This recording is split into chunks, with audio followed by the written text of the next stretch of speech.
dostlar, indiyə qədər bu xalqı şəraiti də özümüz yaratmışıq millət olaraq. İndiyə qədər bu milləti o qədər heyvan yerinə qoyublar, o qədər ələ salıblar, o qədər yalan danışıblar ki, indi də xalqın içindən mənim kimi diri, ağıllı, qətiyyətli adamlar çıxanda belə dəhşətə gəlirlər, bu ələ saldığımız, heyvan yerinə qoyduğumuz xalqın içindən yəni diri adamlar var imiş. Rafael Piriyev, yəni diri adam var mı millətin içində?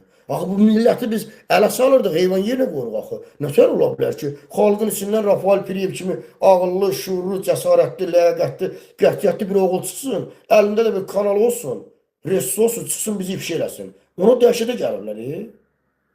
Başları qasıbı nə varmaq lazım, nətər eləyək? Özləri deyirlər, Orxan Ağayev çıxıb evirinə deyir ki, üzr istəməzdin deyə səni öldürərdilər. Yanından Qabil Məmmədov çıxıb deyir ki, bunu deport eləmək lazımdır. O vaxtda Əli Oğuz, məndə videolar var, çıxıb evirdən deyirdi ki, səni buradan göndərmək lazımdır. Sən cəzanı almalısın. Təsəvvür edirsiniz bu nə deməkdir? Milləti o qədər heyvan yerinə qoyurlar ki, indi millətin içindən mənim kimi saf, təmiz, əqidəli, dürüst, qətiyyətli bir oğul, qız ortaya çıxan kimi sonra başlarını itirirlər. Nə də bu belə? Yəni xalqın içində belə adamlar var.